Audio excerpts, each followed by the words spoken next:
दोस्तों नमस्कार, मैं हूं शैलेंद्र सिंह और आप देख रहे हैं हमारा यूट्यूब चैनल शब्द शब्द शैलेंद्र सिंह। टॉप न्यूज़ में आज चर्चा करेंगे मोहम्मद आजम खान की, जो उत्तर प्रदेश के विधायक रह चुके हैं, विधायक हैं अभी वो, कई बार के मंत्री रह चुके हैं, राज्यसभा सदस्य रह चुके हैं, रामपुर की रहने वाले हैं, उनके बेटे विधायक हैं, उनकी जो पत्नी वो भी सांसद रही हैं। तो इस तरीके से एक उनका बड़ा राजनीतिक रसूखदार परिवार है। लेकिन हेट स्पीच के एक मामले को लेकर जो 2019 में आजम खां के द्वारा दी गई थी, उसको लेके एमपी एमएलए कोर्ट ने उनको सज़ा सुनाई है, 3 साल की सज़ा सुनाई है। ये बात अलग है कि उनको जमानत मिल गई, लेकिन अब उनकी जो विधायकी है उस पर संकट है, क्योंकि कानून ये कहता है कि 2 साल से अधिक सज़ा वालों की जो विधानसभा की या राज्यसभा या लोकसभा की सदस्यता है वो ख़त्म की जा सकती है। क्या होगा ये आने वाला भविष्य बताएगा। लेकिन इस पूरी घटनाक्रम में हम एक बार आजम खां के जो व्यक्तित्व है, जो उनका बातचीत करने का अंदाज़ था, उसको समझने की कोशिश करते हैं। आजम खां का जो उदय है, उनकी पर्सनालिटी, उनकी जो पॉलिटिकल जो ग्रोथ है, वो 90 के दशक में शुरू हुई, जिस समय राम मंदिर आंदोलन चल रहा था और आजम खां उस पाले में थे जो राम मंदिर के विरोध में था। राम मंदिर को लेके आजम खां ने तमाम विवादास्पद बयान बहुत पहले से दिए थे। भारत माँ को डायन कहने का भी एक विवादास्पद जो बयान था वो उनके सर पे है। उसको लेके तमाम तरीके के विरोधाभास थे, कई बार खंडन मंडन भी हुआ कि भाई आजम खां ने नहीं कहा था।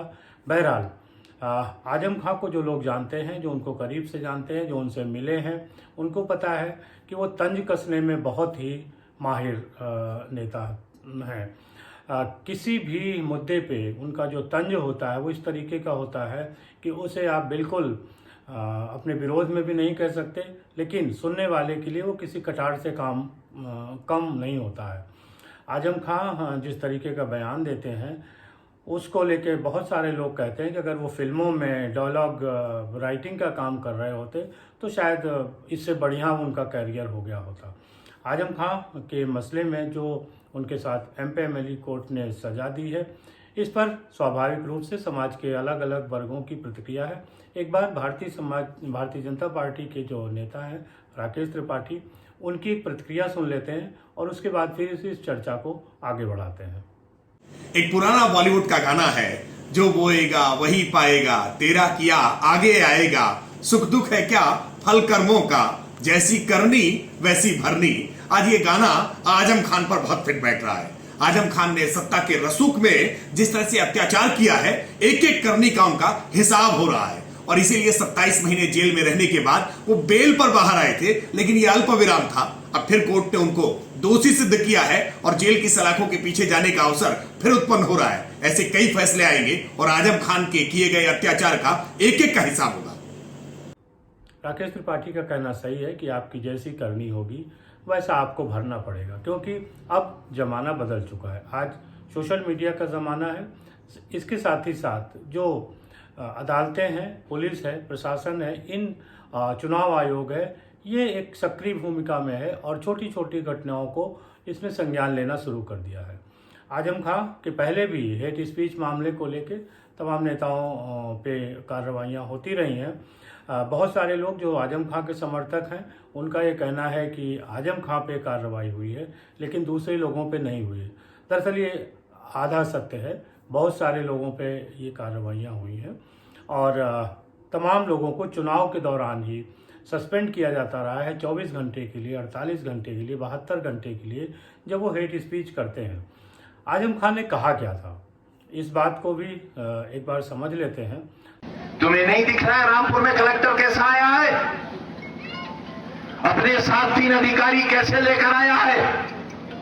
उसने यहां पे ही उर्दू गेट गिरा दिया जिसे सरकार ने बनाया था सिर्फ भारतीय जनता पार्टी के लोगों को खुश करने के लिए कि हमने उर्दू और उर्दू वालों को जलील कर दिया। इतनी नफरत थी उर्दू गेट से, रात के 4 बजे से गिराना शुरू किया, क्योंकि कलेक्टर को यह उम्मीद थी कि उर्दू से मोहब्बत करने वाले सड़क पर निकलेंगे और फिर ये गोली चलाकर रामपुर की सड़कों को गरीबों के खून से लाल करेगा। मैं गलत कह रहा हूं, बताओ। मैं जानना चाहता हूं आपसे कि कौन इतना बड़ा नीच कमीना होगा, किसकी मां ने ये कपूत पैदा किया है अपनी कोख से। 4 साल के मासूम बच्चों को आरपीएस स्कूल में कान पकड़कर लटका देगा। होगा कोई ऐसा दरिंदा और कमीना अधिकारी? महज इसलिए ये हरकत हुई कि लोग सड़कों पर निकल कर आए, बच्चों के मां बाप निकल कर आए, और चारों तरफ से आर्मी ने और फौज ने घेर रखा था, वो गोली चलाएं और रामपुर को फिर खून में नाप दें। ये भेजे गए हैं अफसर, ये अफसरान भेजे गए हैं चुनाव कराने के लिए। अरे जालिमों, लोग तो पानी पिलाते हैं प्यासे को। 1 महीने के अंदर इस कलेक्टर ने नरक बना दिया रामपुर को। दंगा कराने की कोई कसर उठाकर नहीं रखी। रोज हमारे पर 4-5 मुकदमे कायम होते हैं, रोज। हमें बिल्कुल सुल्ताना डाकू और मानसिंह बना दिया है, इसने अपराधी बना दिया है हमें। वो चाहता है कि किसी तरह हम इलेक्शन हार जाएं। मेरे घर से मेरा सर उतारा जाएगा। कलेक्टर भी यही चाहता है, एडीएम भी यही चाहता है, सिटी मजिस्ट्रेट भी यही चाहता है, एसडीएम भी यही चाहता है। ये 4 अधिकारी रामपुर को नरक बनाने के लिए आए हैं। सुन लो आज की उसकी तकरीरें। आज जो उसने तकरीरें की है कलेक्टर ने, कौन सा दिवस है आज? मतदान दिवस, मतदाता जागरूकता दिवस। उसमें उसने कहा है कि नेताओं की बातों का भरोसा मत करो, नेता झूठे होते हैं। और उसने वोट मांगा है सीधे भारतीय जनता पार्टी के लिए। कलेक्टर साहब, बहुत महंगी पड़ेगी आपको ये तकरीरें।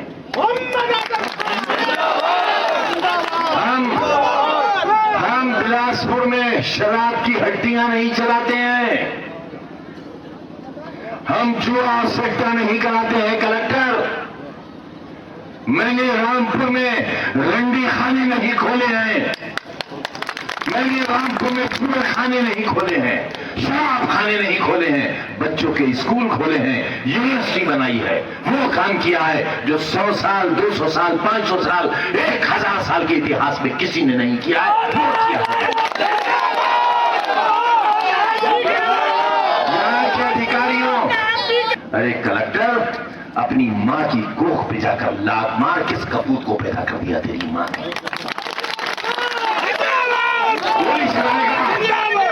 गोली चलाएगा, मारेगा हमें, हमारे सारे हथियारों के लाइसेंस ले लिए इसने। ये कैसा लोकतंत्र है? जो शख्स 9 बार विधायक रहा हो, 1 बार राज्यसभा का मेंबर रहा हो, 4 बार मंत्री रहा हो, टके की रिश्वत लेने वाले अधिकारी हमारे जैसे लोगों के लाइसेंस खारिज कर देंगे, कैसे चलेगा? इस जैसे जाने कितने कलेक्टरों ने मेरे दफ्तर में खड़े होकर पेशहार किया। ये क्या, ये समझ ही नहीं रहा, ये कह रहा है मैं सिक्किम चला जाऊंगा। सिक्किम भी हिंदुस्तान में है,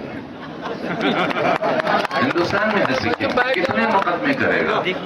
गिराएगा यूनिवर्सिटी, गिरा दे, गिरा दे, पूरी यूनिवर्सिटी गिरा दे, गिरा दे मेरे बच्चों के स्कूल, मार दे हमें भी। लेकिन आ गई है उसकी भी रिपोर्ट मेरे पास, बताऊंगा तो कितने अच्छे परिवार से है। मुझे मारेगा, खून बहाएगा रामपुर में, चुनाव नहीं होने देगा, बीजेपी का इलेक्शन लड़ाएगा। किसके कहने से? उत्तर प्रदेश के मुख्यमंत्री के कहने से, जो खुद 302 का मुलजिम है, 302 का मुलजिम। कल्याण सिंह गवर्नर हैं, 1 दिन के सुप्रीम कोर्ट के सजा याफ्ता हैं, और तुम्हारे यहां बड़ों का सम्मान यह है कि मुरली मनोहर जोशी बेचारे मुरली बजाते फिर रहे, कोई सुनने वाला नहीं। वाह, मुरली बजा। दरअसल ये जो घटना है ये 2019 की है, जब समाजवादी पार्टी और बहुजन समाज पार्टी मिलकर लोकसभा का चुनाव लड़ रहे थे और आजम खां सांसद का चुनाव लड़ रहे थे। तो आजम खान ने कहा था कि ये जो ब्यूरोक्रेसी है, ये तनख्वाह है। तनख्वाह मतलब कि वेतन लेने वाली, तनख्वाह लेने वाली एक पीढ़ी है। तो इससे डरने की ज़रूरत नहीं है। और हमारा जो गठबंधन है, आजम खान ने कहा था कि हमारा जो इस बार का गठबंधन है वो उन मायावती के साथ है जो इन लोगों से अपने जूते साफ कराती है। तो आप लोग वोट दीजिए, हमारी पार्टी को जिताइए, और इंशाअल्लाह जब हम जीतेंगे तो इन लोगों से हम ऐसे ही काम कराएंगे। ये एक तरीके से जो वहाँ के जिलाधिकारी थे उन पे कटाक्ष था। साथ ही साथ प्रधानमंत्री मोदी और उत्तर प्रदेश के जो उस समय के मुख्यमंत्री थे और आज भी जो मुख्यमंत्री हैं योगी आदित्यनाथ, उनको लेकर भी तमाम तरीके की बातें उस वीडियो में, उस बयान में, उस चुनावी सभा में आजम खान ने कही थी। उसकी एक रिकॉर्डिंग हुई। रिकॉर्डिंग होने के बाद उसको पुलिस के द्वारा, चुनाव आयोग के द्वारा सुना गया, प्रशासन के द्वारा सुना गया और ये माना गया कि ये ऑब्जेक्शनेबल है, इस पे आपत्तिजनक ये भाषण है। और उसके बाद एक मुकदमा रामपुर में कायम होता है। रामपुर में वो मुकदमा कायम होने के बाद कोर्ट पे जाता है, पुलिस चार्जशीट दाखिल करती है, कोर्ट में जाता है और कोर्ट में फिर आजम खां को 3 साल की सज़ा सुनाई जाती है। आजम खां इसके बाद अपनी बात कहने के लिए दूसरी कोर्ट पे जो हायर अथॉरिटीज़ हैं उनके पास जा सकते हैं, उनके दरवाजे खुले हैं। लेकिन जो विशेषज्ञ लोग हैं, जानकार लोग हैं, उनका ये कहना है कि इस मामले में आजम खां को कोई राहत मिलेगी, ऐसी बड़ी उम्मीद नहीं है। क्योंकि सुप्रीम कोर्ट ने पहले से ही ये कह रखा है कि हेट स्पीच के मामलों को अब गंभीरता से देखा जाएगा। तो जो भी अदालतें इस फैसले को करने की प्रक्रिया में जाएंगी वो उस पूरे मामले को देखेंगी।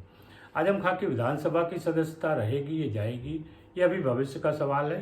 तमाम कानूनी दांव पेच होते हैं और उन कानूनी दांव पेच के ज़रिए एक बार नेता लोग अपनी बात कह के निकलने की कोशिश करते हैं। लेकिन आजम खां निकल पाएंगे, बड़ा मुश्किल लगता है। आजम खां तमाम बार विधायकी के चुनाव जीत के आए, उत्तर प्रदेश सरकार में वो मंत्री रहे, रसूखदार मंत्री रहे, केंद्र में राज्यसभा के सदस्य रहे, एक बड़े नेता हैं। लेकिन उनकी जो बातें होती थी वो बिल्कुल जहर बुझे तीरों की तरह होती थी। हेट स्पीच में भले ही वो पहली बार फंसे हों, लेकिन उनके तमाम ऐसे मामले थे जिन पे ऑब्जेक्शन हो सकता था और होता रहा, लेकिन उसको उन्होंने कभी माना ही नहीं। भारत माता की डायन का जो मसला था वो भी ऐसा ही था। और उस दशक से लेके मतलब 1990 से लेके वो एक तरीके से एक पूरी मेजॉरिटी के खिलाफ, ख़ास तौर से भारतीय जनता पार्टी, उनके जो समर्थक मेजॉरिटी थी उसके खिलाफ वो लगातार बोलते थे। अब पहली बार वो, जिसको कहते हैं पहली बार ऊँट पहाड़ के नीचे आया है, तो आजम खां पहली बार एक कानूनी प्रक्रिया में हेट स्पीच को लेके आए हैं। इसके पहले उनके खिलाफ तमाम मुकदमे थे, 27 महीने वो जेल में रह के आए हैं। आजम खां की पॉलिटिक्स क्या होगी, ये सवाल लगातार राजनीतिक हलकों में पूछा जा रहा है।